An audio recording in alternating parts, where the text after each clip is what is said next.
Behold a city-sized power plant built by robotic spiders floating in orbit, transporting energy down to Earth as a beam. To us, it sounds like a crazy sci-fi idea, but for engineers, it's a very real project.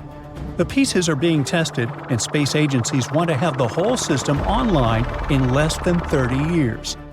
Now, it wasn't that long ago that large-scale solar power felt unrealistic.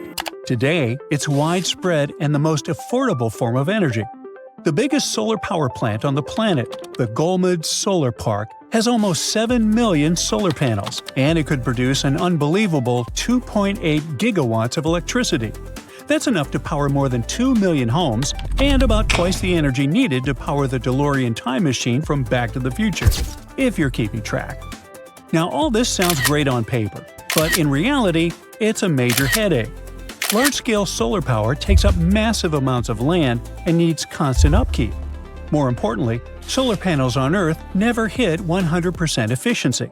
Our atmosphere acts like a pair of dirty sunglasses and scatters roughly 30% of the sun's energy before it even reaches the glass.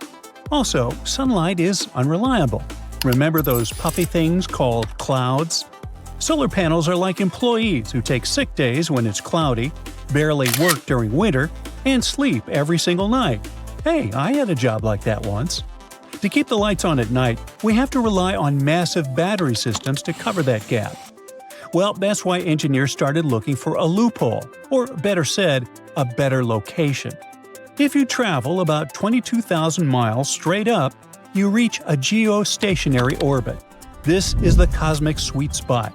Up there, a satellite stays fixed over the same point on Earth. You get unfiltered sunlight non-stop every single day for a year. Well, almost. Twice a year, around the equinoxes, Earth slips in front of the Sun and throws a shadow across that orbit, creating a short blackout that can last up to 72 minutes. And then the sunshine is back on as if nothing happened. Well, finding a reserved parking spot in a 22,000-mile orbit isn't the hardest part. It's building the thing to do the work there. Depending on the design, NASA wants the structures to be anywhere from a couple of miles to nearly 6 miles across. We can't fit something like that on a rocket. The ISS is about the size of a soccer field and took more than a decade and over 40 launches to assemble. So, engineers are flat-packing it like IKEA furniture. The plan is to launch thousands of identical ultra-thin squares of mirrors and electronics, stacked like dinner plates inside a heavy-lift rocket. Something like this would be impossible for humans to assemble. It would take centuries of going up and down. That's why it's a job for little robots that might look like spiders, crawling over a giant metal web, snapping modules into place until the structure grows into a floating power city. But once the station is assembled, the coolest part is the delivery. You can have a massive amount of electricity stuck in orbit, and they don't really make extension cords and cables that reach up that far. So, engineers would have to turn that electricity into a beam. The station would convert the raw power into microwaves, or in some designs, low-intensity lasers. These are basically the same waves that heat your leftover lasagna. That beam is then aimed at a specific target on the ground. Wait, a beam from space? What if some bird gets in the way? That sounds like something from movies where a giant laser fries a city. Well, actually, making and using that kind of weapon isn't unrealistic at all. It's just impractical, and the world lacks a proper villain. But this isn't a tight laser pointer. Over the distance that long, the beam naturally spreads and is designed to arrive wide for safety and control. So, by the time it reaches the ground, it's almost 4 times weaker than standing outside on a sunny day. And if a bird flew through the beam, it wouldn't go poof into feathers and smoke like in a cartoon. The whole energy beam from out of space isn't just a theory, and it's been tested. In 2023, Caltech's MAPLE experiment successfully beamed power wirelessly in orbit for the first time. They proved you can actually send energy through the void and catch it on the other side. On Earth, we catch it with a rectenna. That sounds high-tech, but visually, it looks like a giant fishing net made of wire mesh stretching for miles. It's not a slab of concrete and is, in fact, almost transparent. So much so that rain falls straight through it. That's because it doesn't need to reflect or block light. It's built to intercept specific microwave lengths. In theory, you could build multiple rectennas and switch targets as the station and Earth line up, like routing a call to a different tower. Right now, the Space Solar Project isn't waiting on some technological breakthrough. It depends more on a bunch of boring things getting cheaper at the same time. The biggest one is launches. A few decades ago, putting 2 pounds into orbit cost tens of thousands of dollars. Today, reusable rockets have cut that price by a lot. The more rockets fly, the cheaper each flight gets. Space Solar only starts to make sense when sending cargo to orbit feels less like a scary moon mission and more like basic freight shipping. The second piece is mass production. These stations aren't crafted like you need spacecraft. Instead, they're more like factories. They're made up of thousands of identical ultra-thin panels, all the same shape and size, with the same connections. It's the kind of stuff you mass-produce in millions, not something workers could assemble by hand. In the meantime, engineers also have to prove that everything can function on a small scale. The tests are already happening in bits and pieces. We're seeing small satellites, short power beams, and demos of autonomous assembly. NASA's own 2024 study models a path where the tech matures in the 2030s. The giant station gets assembled in the 2040s, and power delivery could start around 2050, which is not really that far. Also, breakthroughs can happen and push the project forward in an unexpected way. Now, building a project like this sounds wildly ambitious, but it's actually the first realistic step, just one of many bigger ideas that are still waiting in the far future. For example, what if you don't put the panels in Earth orbit at all? What if you put them closer in instead, where sunlight hits harder and every panel pulls in more energy per square foot? You build a station that lives in permanent daylight, then beams power outward like a lighthouse. One other idea keeps the same beam-it-down concept, but changes the build strategy. Instead of one giant city station, you split it into a whole constellation of smaller power satellites, like cell towers but in orbit. One satellite lines up over a rectenna, beams power down for a while, and then hands off to the next one sliding into position. From the ground, it looks like a relay race in the sky. A chain of satellites marching around the planet, passing the beam from one to the next. And if one unit fails, the whole system doesn't go dark. The rest keep working, while robots swap in a replacement like a flat battery. And then we have the coolest and most famous one, a Dyson swarm. Not a solid shell, but a cloud of millions of collectors orbiting a star, grabbing a huge chunk of its output. If a civilization built that, the star itself could look wrong from far away, like somebody dimmed it on purpose. Any of these ideas belongs to a different era, when building in space is cheaper, easier, and maybe powered by technology we don't even have yet. But one thing is already obvious. From the moment we wake up, we're surrounded by devices that guzzle electricity, and we keep demanding more. So, it's not surprising that, slowly but surely, people are starting to look up at space as the next place to scale energy. For now, all we can do is wait for the next big upgrade. And maybe remember to turn off your devices when not using them. Just saying. So get this. Earth might be actually located near space highways that could connect us to other worlds. That's because our sun sits right in the center of a giant bubble filled with hot gas, carved out by ancient supernovae. And this bubble likely has tunnels linking us to distant galaxies. So, does it mean it's time to develop space tourism? Well, let's figure it out. Most of us think space is just planets floating around in eternal darkness. But new research hints at the possibility that it might not be really true. It turns out our whole solar system is actually sitting inside a giant bubble of hot, thin gas. And it gets even better. Scientists now think there might even be a weird cosmic tunnel or channel made of this stuff. It supposedly stretches out toward faraway stars. Astronomers spent years mapping the sky, and after they put all the data together, they found something that looks like a long pathway of hot, low-density plasma which is basically that very thin, superhot gas. And this so-called channel reaches out from around us to distant constellations. Researchers from Germany confirmed this discovery using data from a space telescope called eRosetta. We'll talk about it a tiny bit later. Now, interestingly, scientists discovered that our solar system sits inside something called the local hot bubble a long time ago. This bubble is actually a huge area, about 1,000 light-years wide.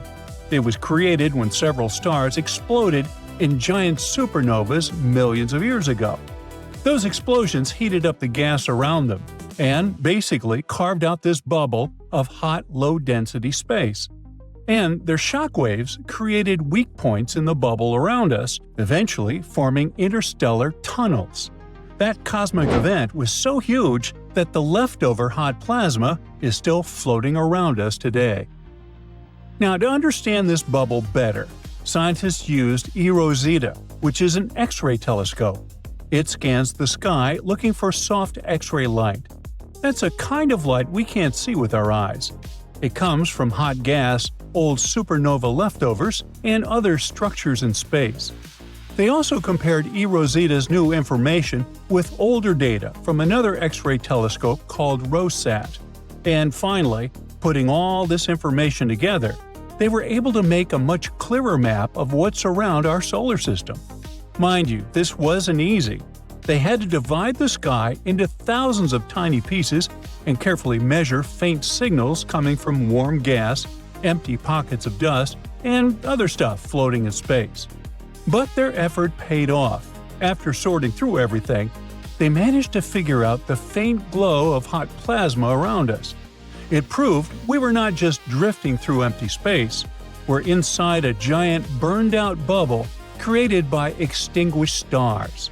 But what really surprised scientists was the discovery of some kind of channel.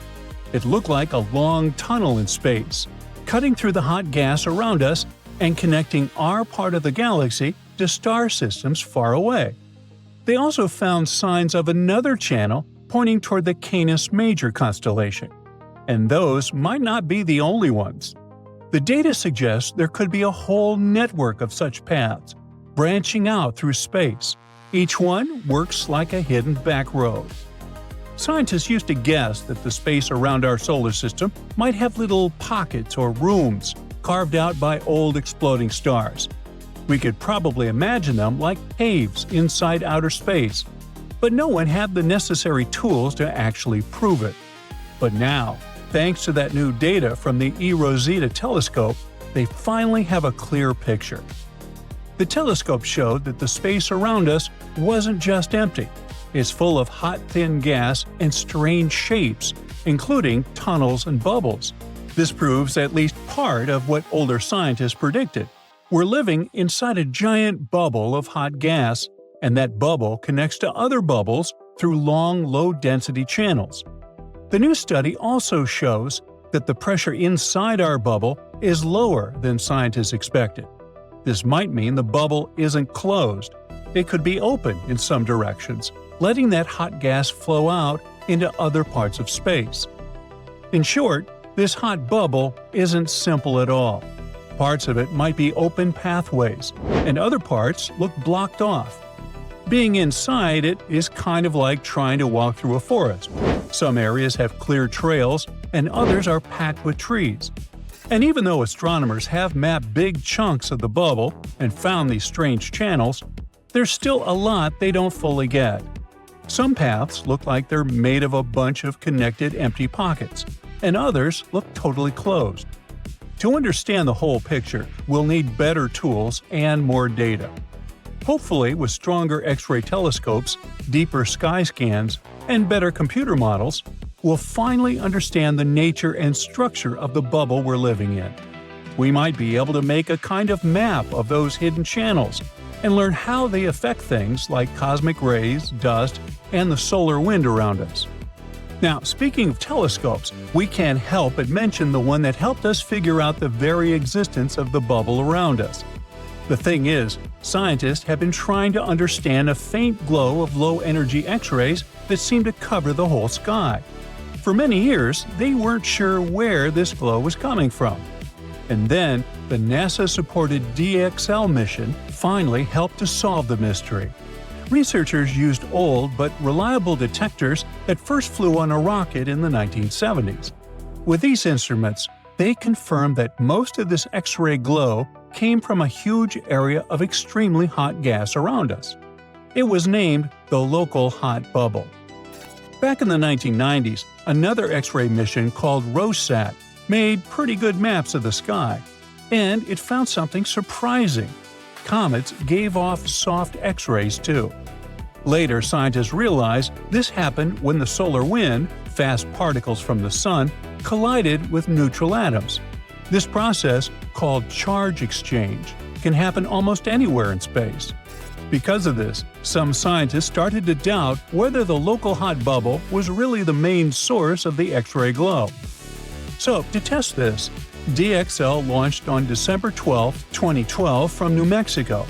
The rocket flew high above Earth's atmosphere for about 5 minutes, giving the instruments a clear view of space. The goal was to look at a worst-case situation where lots of charge exchange might occur. Right now, our solar system is moving through a cloud of cold gas in space, known as the local interstellar cloud. That's also nicknamed the local fluff. Cute, right? Neutral hydrogen and helium atoms from this cloud move through our solar system at very high speeds.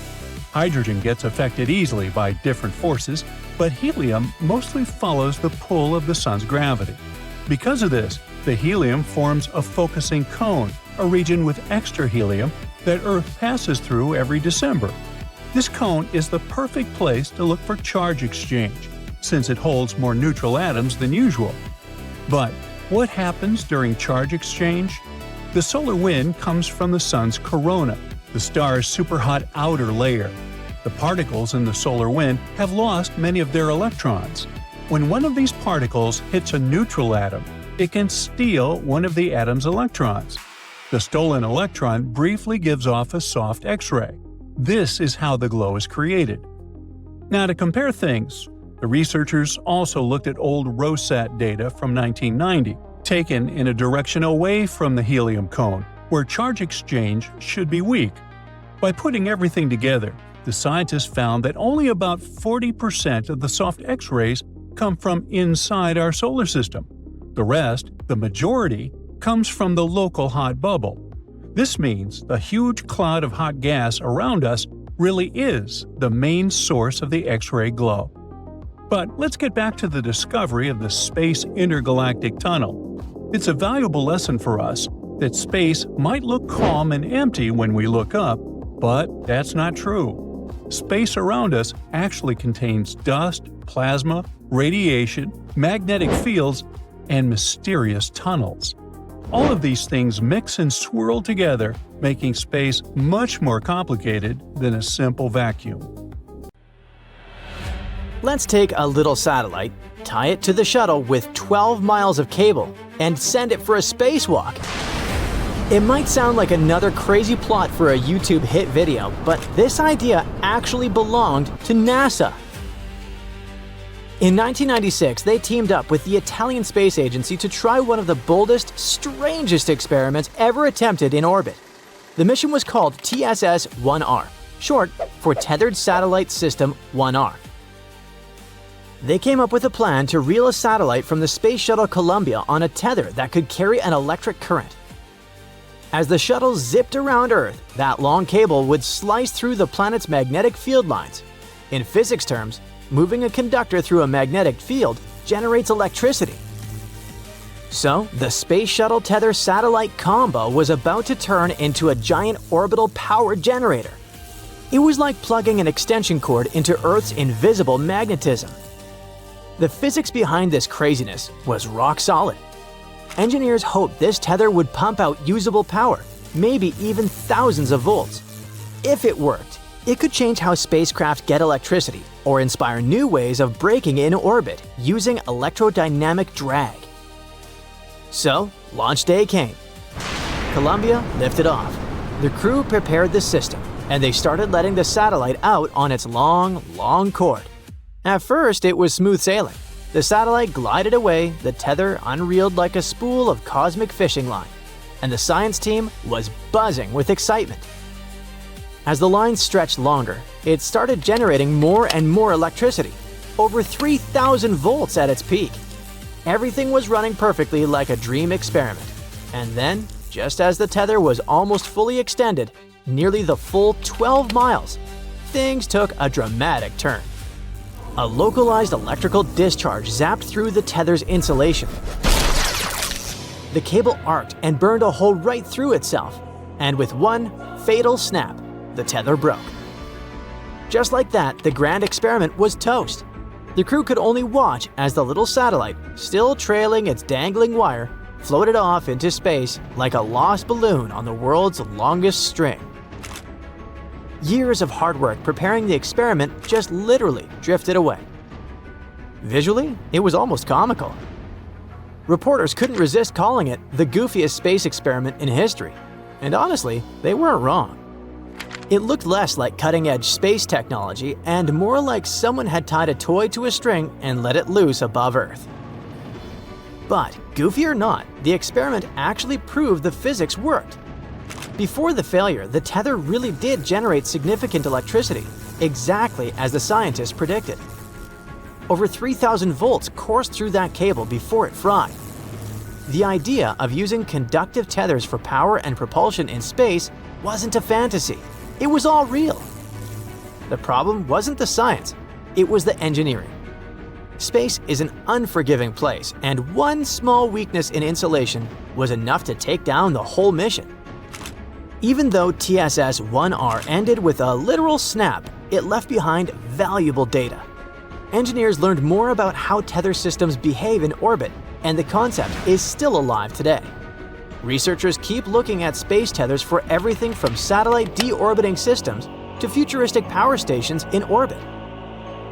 So that broken cable might have been a letdown in 1996, but it wasn't the end of the story. If a satellite on a cable isn't wild enough for you, how about two golden orb weaver spiders on the International Space Station? In 2011, NASA sent these two cuties, called Gladys and Esmeralda, up there on Shuttle Endeavour, just to see, can spiders spin webs in microgravity? Turns out, yes. The experiment lasted 45 days. While floating in orbit, the spiders went ahead and spun webs, but the webs looked shockingly symmetrical, perfect circles, rather than the slightly lopsided webs they usually make on Earth.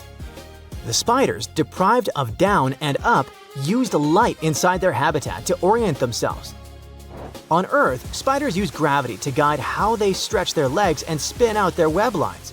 But in space, with no gravity to rely on, they looked at the lamps and used that as their ground. But that experiment in 2011 wasn't the first space adventure for spidernauts. Way back in 1973, NASA launched two female European garden spiders called Arabella and Anita into space aboard Skylab 3.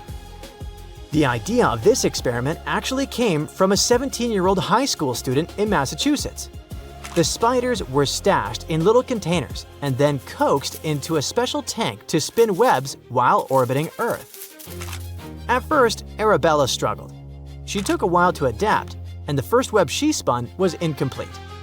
But by the next day, she managed to finish it. Over time, the webs she produced were finer and more delicate than normal Earth versions, and scientists noticed subtle differences in thickness across the threads.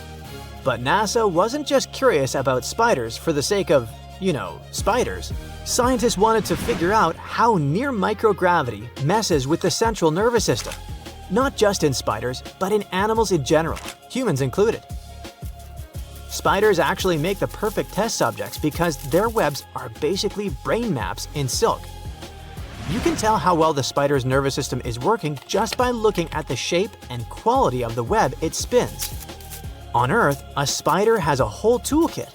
It knows how heavy it is, so it figures out how thick the silk needs to be. It uses wind and gravity to decide where to anchor and how to stretch the lines. But the way spiders adjusted to build webs in zero-G gave clues about how our own motor systems and brains might behave if we had to live long-term in space. Sadly, Arabella and Anita, the first two spidernauts, did their job, spun webs, gave us tons of data, but didn't survive their mission. The likely cause was dehydration. On a brighter note, scientists have grown everything from lettuce to yeast on the ISS. But one of the oddest was trying to see if fungus could shield astronauts from radiation. They took samples of a fungus that thrives in places with high radiation and monitored how it reduced radiation passing through it. Over a thin layer of this fungal mat, radiation levels dropped by about 2.17% compared to a control sample. At the same time, the fungus had around a 21% growth boost in microgravity. So not only did it block some radiation, it actually seemed to use radiation to fuel itself, almost like a weird fungal solar panel. Now you might ask, why fungi? Why not steel or lead? Because living things self-repair, self-replicate, and adapt. If you could grow stuff that helps shield you from radiation while it's doing other jobs like repairing and evolving, that's gold for long space missions. The idea is, maybe astronauts could grow part of their radiation shield using organisms, instead of hauling tons of heavy shielding materials into space. There was also broader research catalogs on space fungi and microbes. One study in 2019 cataloged all the bacteria and fungi found inside the ISS, on walls, equipment, windows, sleep stations, you name it. They found the fungal communities were pretty stable over time. That means fungi are not just surviving, but persisting in that closed, harsh space environment. This science experiment is like a hint that we could have a future where biology and engineering mash together. If we can harness fungi or other organisms as part of a spacecraft structure, we open up a whole new way of designing space habitats. Instead of walls you build once, you could have walls that grow. To make radiation levels Earth-like on Mars, you might need a 7.5-foot thick layer of this fungus covering a habitat. That's huge, but maybe easier than dragging tons of lead through space. There's a lot to figure out about safety, control, dose limits, and how this would work long-term. But in the future, astronauts might live behind walls of living mushroom shields, literally harnessing biology to survive the void. You look up at the night sky and see nothing. Okay, well, it's not nothing. You see stars, but not nearly enough. If the universe is filled with endless stars in every direction, why isn't the sky blazing with light? That's just one of many cosmic riddles that are still waiting for an answer. Why do black holes delete information? Why can't the universe agree on how fast it's expanding? Yeah, these paradoxes break rules so much that it feels like they're breaking reality itself. The universe is endless, right? Just stars on stars on stars stretching out into infinity.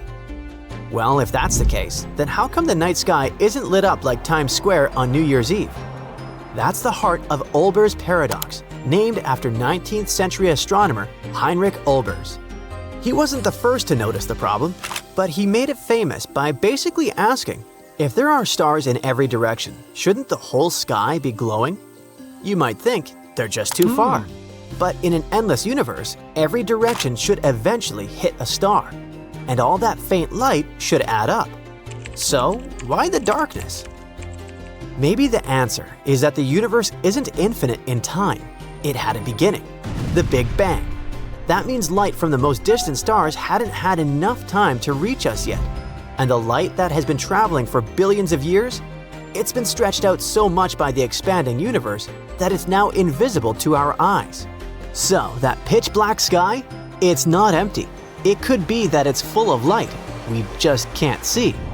Maybe it's a clue, a sign that the universe has a beginning, a history that we have yet to uncover. Alright, so space is darker than it should be. But you know what's even weirder?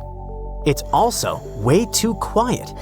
You probably wondered about this since elementary school. Okay, the universe is massive. There are billions of stars with planets orbiting them. And a bunch of those planets should be kinda like Earth, which means extraterrestrials, right? So, where are they? This is what we call the Fermi paradox. Back in the 1950s, physicist Enrico Fermi sat down and asked himself this very question. There are no signals from outer space, no laser beams, no weirdly coded messages, nothing. It's not like we haven't tried to say hello. In 1974, scientists used the giant Arecibo radio telescope to beam a binary coded message into space. It included stuff like our DNA structure, a stick figure of a human, and even Earth's location in the solar system. And since sound can't travel in space, what we actually sent were radio waves traveling at the speed of light. The message is heading to a star cluster 25,000 light-years away. So even if those little green men pick it up the moment it arrives, the earliest we could get a response is in about 50,000 years.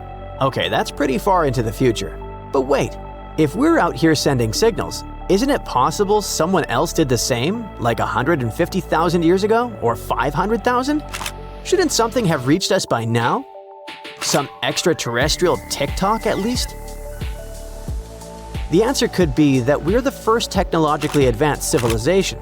Perhaps intelligent civilizations vanish with their stars. Or maybe they're not as friendly as we are, and they've been avoiding us for a reason. Here's a nerdy one. Maybe they're out there, but we're just not listening the right way because it's not us being advanced enough. What if extraterrestrial civilizations communicate using something completely different from what we do? Like quantum entanglement or some exotic tech we haven't even dreamed of yet. Or maybe they exist in a form we can't even comprehend. Anyway, let's move from the silence of space to its most terrifying feature, black holes. You've probably heard the basics. Black holes are regions of space where gravity is so intense that not even light can escape. But here is an interesting theory. Black holes might be breaking one of the most sacred rules in all of physics. It's called the black hole information paradox, and this one made my brain hurt. In quantum physics, there's a rule. Information can't vanish. Not diary secrets, but the data describing every particle's position, spin, and motion. The whole essence, so to speak. Even if you destroy something, like burning a book to ash, the atoms and energy are still around. And in theory, big emphasis on theory, if you had super advanced tools, you could still figure out what was written in that book based on the particles and energy left behind. But when something falls into a black hole, a star, a spaceship, a giant pizza, whatever, it disappears behind the event horizon. And then, over time, the black hole itself slowly evaporates by releasing tiny bits of energy called Hawking radiation. Here's the problem. Hawking radiation dribbles out like random static, carrying no obvious hint of what the black hole swallowed. And if the black hole disappears completely and that information never comes out, it's like the universe just deleted the file with no backup. That breaks the no information loss rule. Some scientists think the information might be hidden in the radiation, but scrambled in a way we don't understand yet. Others think it gets imprinted on the surface of the black hole. And some say, maybe we've got something fundamentally wrong about how the universe works. Before we figure out that one, let's pull back from black holes and take a wider look at the universe itself. Because even the way it's expanding doesn't seem to add up. This one is called Hubble tension, and it's not about drama between scientists. It's about a simple question. How fast is the universe expanding? Now, this should be easy to measure, right? For people good at math, I mean. Turns out, scientists have two ways. One looks at the early universe using the glow left over from the Big Bang. The other checks how fast galaxies are moving today by watching exploding stars. Except here is something funny. Those two numbers don't match. You'd think maybe it's just a measuring glitch, like, oops, forgot to carry the 1, but nope. It's more like checking the speed limit sign and then pointing two radar guns at the same car, and both showing vastly different results. This cosmic disagreement might mean that dark energy, the thing driving the expansion of the universe, is changing over time. Or that there's some secret ingredient baked into the early universe we haven't discovered yet. Either way, the universe seems to be expanding in a way that breaks our models. so it's possible we're missing something big. Or that reality is playing by guidelines we haven't written down yet.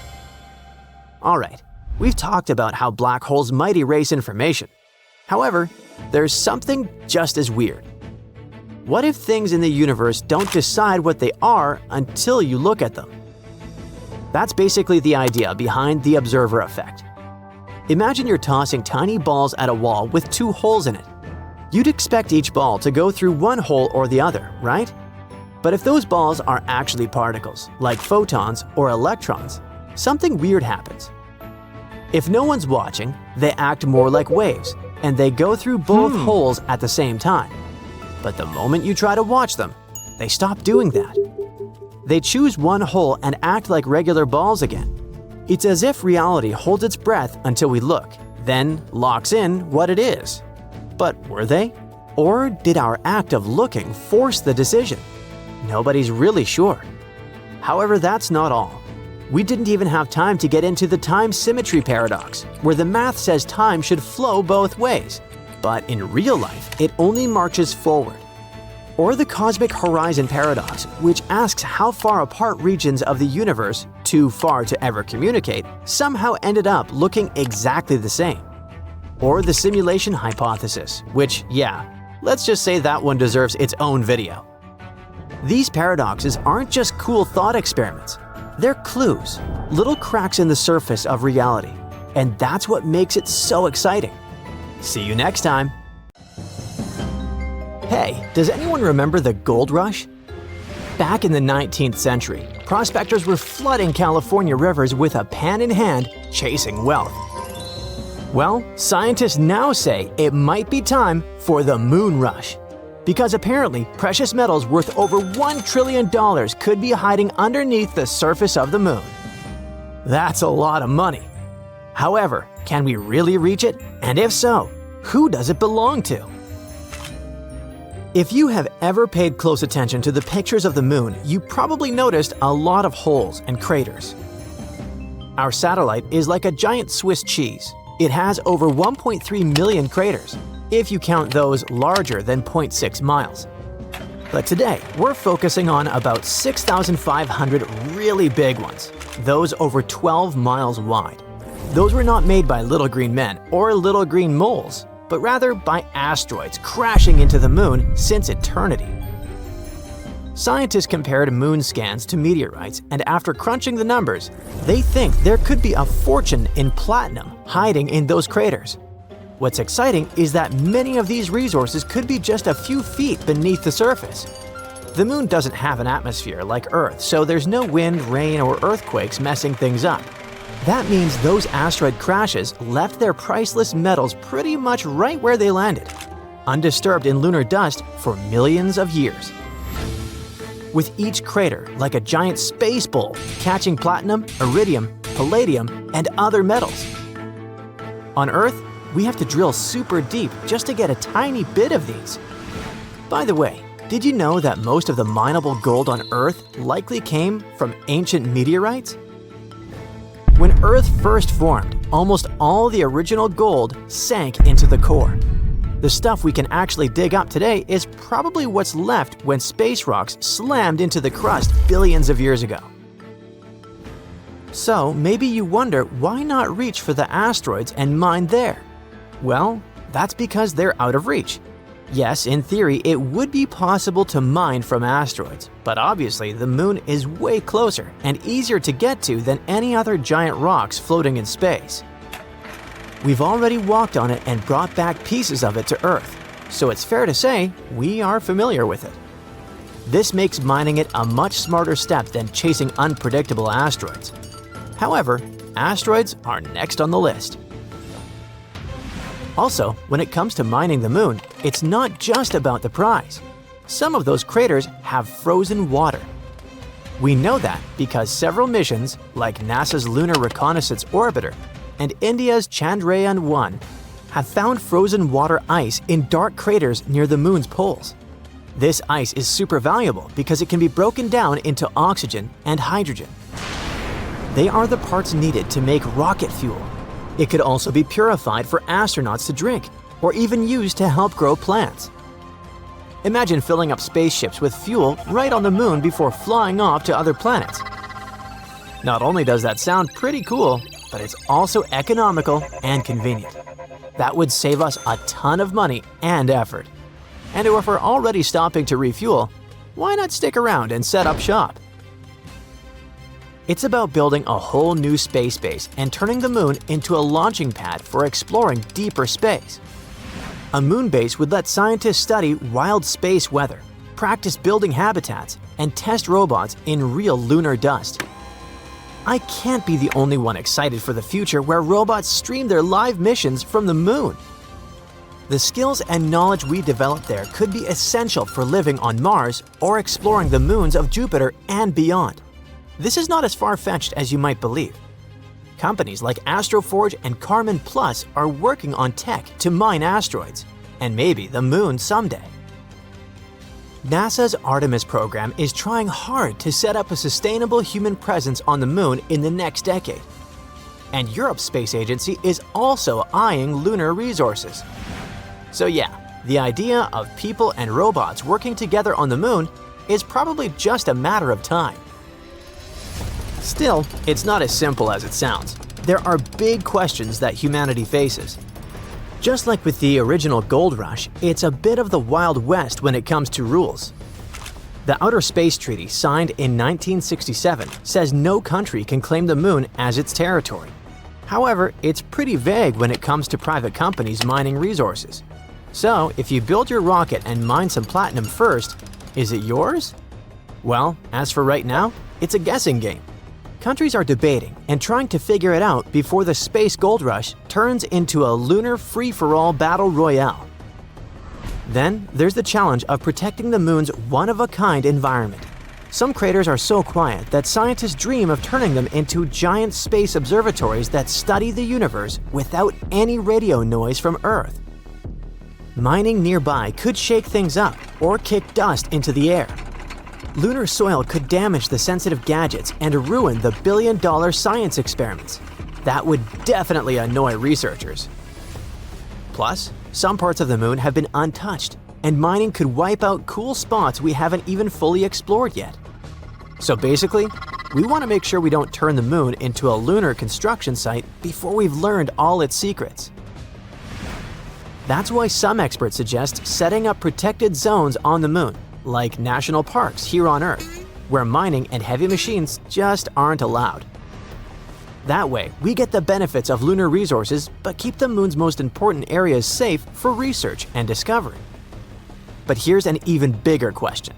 How is this thing going to affect us casual Earthlings who can't take a walk up to the moon with our metal detectors and explore? The moon's rare metals aren't just worth a lot. They could actually be super useful for future tech. Platinum group metals, which might be found in lunar soil, are used in things like medical gear, satellites, and even some types of batteries and fuel cells. If the moon really is sitting on a trillion-dollar treasure, it could boost tech industries and possibly lower costs. There's also helium-3, a rare isotope found on the lunar surface. Scientists think it could someday be used for nuclear fusion, providing a clean, powerful source of energy that doesn't create greenhouse gases or long-term radioactive waste. If fusion becomes possible, even small amounts of helium-3 could power entire cities. One cool perk of using resources from space is that we could cut down on all the digging and pollution here on Earth. That means less damage to our environment and more sustainable ways to keep up with our growing population's needs. On the other hand, all these new opportunities could create new challenges. Of course, there's going to be a cosmic tug-of-war with who gets the goodies. Nobody wants the fear of missing out on a moon rush. Bottom line, lunar mining isn't just a science experiment. It's something that could affect economies, technology, and the environment here on Earth, for better or worse. When I was a kid, hundreds of years ago, we had the moon bases on the covers of our science books. One of the reasons why moon landing projects became so rare is that it just wasn't financially viable. Why should a country spend resources to get to the moon if there's nothing valuable up there? However, now that we think there's something out there, everything could change. That's why I already imagine myself working 9 to 5 on the moon, fixing robots and growing moon plants. But it's time to get back to Earth, so to speak. Nobody's setting up a moon McDonald's or booking lunar Airbnbs just yet. Even the most optimistic experts say we're still decades away from big mining operations or permanent lunar bases. For now, most missions will be robotic, experimental, and with price tags that will make your head hurt. So until we all get our moon mining helmets, it's something to think about while moon gazing. What about that wealth hiding on the bright side of the moon? Thank you for watching. So astronomers have spotted about a dozen mysterious explosions in space, and no one really knows what they are or why they're happening. At the moment, they occur about 200 million light-years away. But what if, one day, they get much closer to our planet? Now this all started back in 2018. One day, telescopes saw a giant boom far away in space. That explosion was incredibly bright, about 100 times brighter than a normal star explosion, called a supernova. The strange thing was that normal supernovae take weeks or even months to fade away. But that one went from kaboom to poof, gone, in just a few days. It got extremely hot and huge, about the size of our whole solar system, and then vanished like it never happened. Scientists were seriously confused. Now, they named the explosion the Cow because its official name was too long and not exciting at all. Since then, astronomers have been hunting for more of those oddball explosions. And indeed, they've found a few more and given them weird animal names too. That's how we got the koala in 2018, the camel in 2020, the Tasmanian devil in 2022, and the finch or the fawn in 2023. All of those are part of a strange group called LFBOTs. That stands for Luminous Fast Blue Optical Transients. Luminous means they're super bright. Fast because they happen and disappear really quickly. The blue color results from their temperature. They're super hot, like 72,000 degrees Fahrenheit.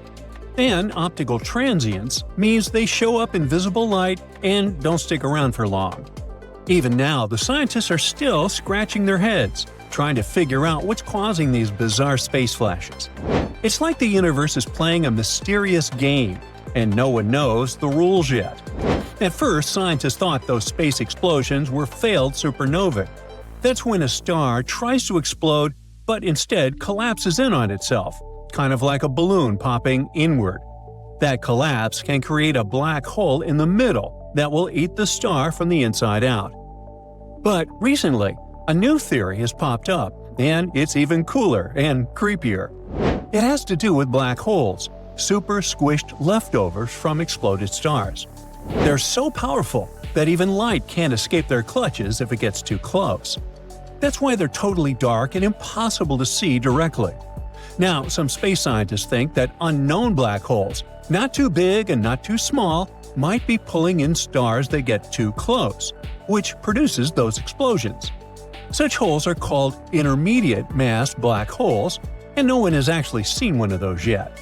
They're like space's biggest mysteries, and we'll try to solve it in a few minutes. But after that, you need to know that a new LEFBOT has shown up in space. It was spotted by a telescope in Liverpool and is currently called AT2024WPP. Yep, scientists still haven't picked an animal name, but they're thinking maybe the wasp. What do you think of this name? Share it in the comments. Anyway, one of the scientists is sure that it's the best one since the cow. The most recent space explosion is super interesting and extremely bright, like me. Maybe the brightest one since this whole LEFBOT thing began in 2018. This new WASP boom also doesn't look like a failed supernova. And still, scientists are checking all the data just to be sure. Now, scientists are pretty sure mid-sized black holes that could cause the explosions must exist somewhere. It's like knowing a secret creature might be hiding in space, but no one has gotten a photo of it yet. Some scientists think that this idea is the most exciting, and that it might even help explain dark matter, one of the biggest mysteries in the entire universe. Well, whatever the truth is, A recent discovery might shed light on the existence of mid-sized black holes. The thing is, when it comes to black holes, space has a few different sizes – small, super huge, and something in the middle. The small ones are called stellar mass black holes. They're around 5 to 50 times heavier than our Sun. The giant ones are called supermassive black holes. Makes sense. They're millions or even billions of times heavier than the Sun. They usually hang out in the middle of galaxies. And then there's the mysterious kind in between, called intermediate mass black holes. Those are like the missing link of black holes. Scientists are pretty sure they should exist, but we barely know anything about them, like where they came from, how they grow, or what they're made of. Good news, that mystery might finally be getting solved. Thanks to several new studies, scientists now have some exciting new clues. Researchers have found waves in space, which are called gravitational waves, that seem to come from black holes smashing into each other.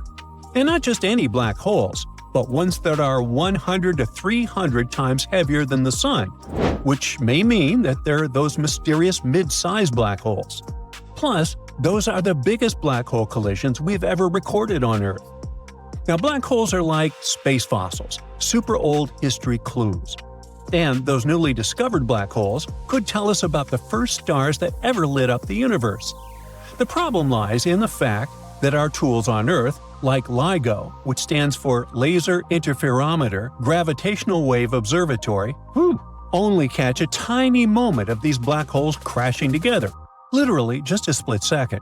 That makes it tough to figure out where those medium-sized black holes come from. So, scientists have a new plan. One scientific lab is getting ready for a future space mission called LISA, short for Laser Interferometer Space Antenna. It's a cool space project by NASA and the European Space Agency, launching in the late 2030s. LISA will float in space and be able to catch the whole story of black hole crashes, not just the final boom. It will track black holes years before they crash into each other. And, if all goes well, we might finally figure out where these mysterious black holes come from and learn even more about how our universe began. So you might be wondering about how LISA will do it. Remember we talked about ripples dashing through space called gravitational waves? Black holes crashing into each other could send them out. Well, LISA is being built to listen for such waves. It'll float in space and look for all kinds of cosmic shakeups, not just huge ones, but also smaller black holes spinning around giant ones. Now, why do gravitational waves matter?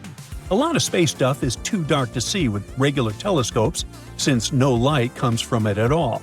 But gravitational waves don't care about light. They go through everything, telling us about the secrets hiding in the dark parts of the universe. By studying them, scientists hope to learn about things we've never seen before, like black holes, or what really happened at the very start of the universe, and maybe even things we don't know exist yet. LISA will help us figure out how the universe began, how it's changing, and what it's made of. Now, getting back to those black hole collisions, finding them isn't easy. But researchers have come up with a smart solution. They're using artificial intelligence to make sure the signals from space aren't messed up by noise from Earth or the machines themselves. This work was part of a project focused on combining AI with space science. Scientists are getting more confident that intermediate mass black holes, the ones in between small and supermassive, are real. And they might be some of the most exciting things we can study using gravitational waves, both from Earth and from space. So the next big step? Looking to the Moon. Future detectors placed on the lunar surface could be even better at catching certain types of space waves, especially ones that Earth-based machines might miss. That would help scientists figure out where those black holes dwell in space. Besides this research, scientists are also planning human exploration of the Moon. They're helping NASA choose the best spots for future missions, focusing on big science goals like solar physics, space weather, and how the universe works. Right now is a super exciting time, not just for studying black holes, but also for connecting space exploration and science. So this thing, Cosmos 482, a high-tech capsule, was built to survive even the most extreme heat of another planet. But something went wrong. It never made it out of Earth's orbit. For over 50 years, it drifted silently around the planet, forgotten until now. In May 2025, gravity finally pulled it down. It's coming home, built to survive re-entry and unpredictable enough to crash anywhere. No warning, no parachute. Just a 1,000-pound sphere falling from the sky, a human-made meteorite capable of causing chaos. In 1972, this funny-looking ball was sent on a Venus-bound mission. Now, Venus is like Earth's evil twin. It's similar in size, but that's where the similarity ends. It's the hottest planet in the solar system, where temperatures reach 860 degrees Fahrenheit, hot enough to melt lead. Atmospheric pressure is about 93 times greater than Earth's, which is like being 3,000 feet underwater and you feel like you're in a trash compactor. And the atmosphere itself is made of carbon dioxide, with clouds that literally rain sulfuric acid. So yeah, it's pretty bad. Yet Cosmos 482 was fully expected to reach it and land. Not for long though. A type of self-destruct scouting mission. The spacecraft was designed to land and transmit data, hopefully for at least a few minutes, on the surface that crushes, bakes, and basically dissolves anything that touches it. How? Well, it came with heat shields for the fiery plunge, a mini AC to cool just long enough, and armor tough enough to handle Venus's brutal environment. It was truly a high-tech reinforced vault built for a one-way trip. And this was in the early 70s, mind you. Fun fact, even today, we've never built anything that could survive that kind of environment. We have deep-sea submersibles that can handle big-time pressure, but not the heat. There are space capsules that can withstand extreme temperatures, but only for a few minutes. Even nuclear reactor walls, designed to handle serious pressure, would crumble if acid rained on them nonstop.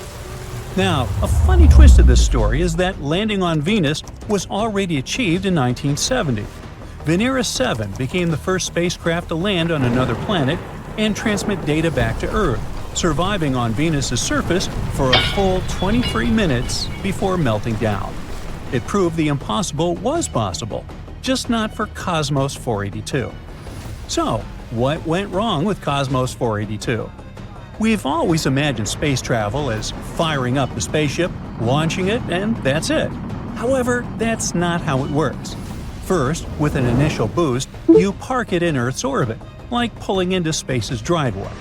Then comes a second burn, a precisely timed engine firing that pushes the spacecraft out of orbit and toward its destination. Cosmos 482 made it to the parking orbit just fine, but something went wrong with the second push. No push means no trip, so instead of heading to Venus, it got stuck circling Earth for the next 50 years. But why does something get stuck orbiting for so long? Well, when something gets launched into space, it's not just going up. It's also going really fast sideways. If you throw a baseball up hard enough, it'll eventually hit the ground. But if you could throw it fast enough and Earth wasn't in the way, it would just keep falling around the planet. That's what orbiting means, falling but never hitting the ground. The object's forward speed balances perfectly with the gravity pulling it down. So, to leave Earth, a spacecraft needs to pass through 3 layers. The first is low Earth orbit, or LEO, a few hundred miles up. Here is where satellites, the space station, and tons of leftover junk circle the planet. Cosmos never made it past this point. If the second launch had been successful, it would have gone through medium Earth orbit, where GPS satellites cruise. Then, way out at 22,000 miles, there's geostationary orbit, the sweet spot for weather reports and TV.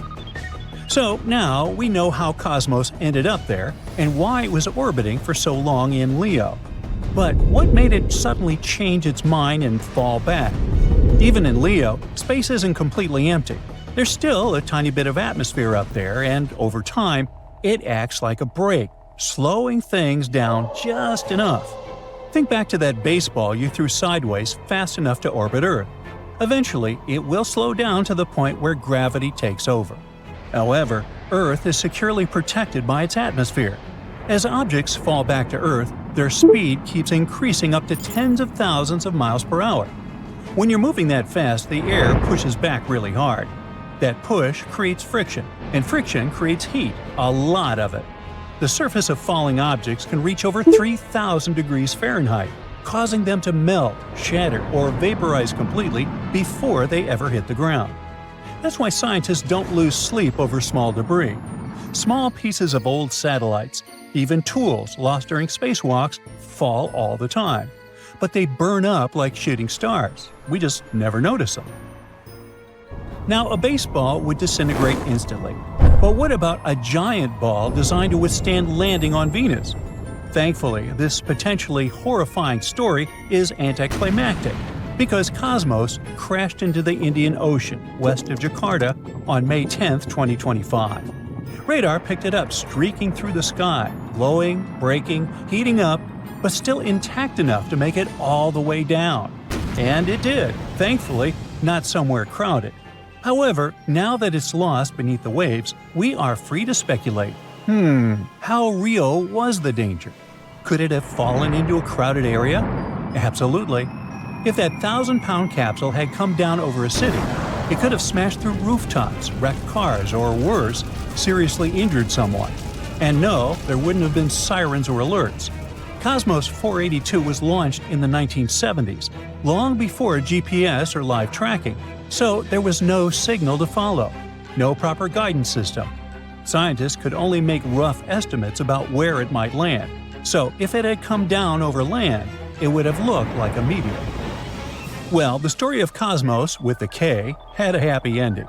But it's not the only thing up there that could fall down. As of early 2025, about 11,700 satellites are active. But with roughly 14,900 in orbit, that means over 3,000 are no longer operational. And the space junk keeps piling up. Space tracking systems monitor more than 40,000 objects that are bigger than a softball, such as pieces of old satellites and bits of rockets. Scientists estimate there are over 1 million fragments larger than a half an inch, and more than 100 million smaller bits still floating around. These can't hurt us down on Earth, but most of it clutters LEO, where collisions can generate explosive clouds of debris, damaging satellites and space stations. Just one crash can trigger a chain reaction called Kessler syndrome, where each impact creates more debris, leading to more collisions until Earth's orbit turns into a demolition derby. Remember the movie Gravity? Yeah, like that. And yes, bigger things from LEO do fall. Cosmos 482 wasn't the first space object to come crashing back. In 2016, Tiangong-1 space station lost contact and tumbled back to Earth 2 years later, eventually burning up over the Pacific. In 2001, the famous Mir station was intentionally brought down. And before that, in 1991, Salyut 7, another space station, unexpectedly deorbited. The 40-ton station broke up on re-entry, and parts that survived scattered over Argentina. Among others, in 1979, NASA's Skylab, the very first American space station, fell back to Earth with only partial control. Pieces of it rained down across Western Australia. Some newspapers even offered cash rewards to anyone who found a chunk. So, we've seen this happen before. Cosmos was just the latest reminder. But NASA and other space agencies do think about this problem. And most modern spacecraft designed to return have parachutes, heat shields, and built-in safety systems to guide them home. But not working satellites and old junk. Yeah, they're still up there. So next time, a space object might not land safely in the ocean. It might crash through your roof while you're watching a Brightside video. But don't worry.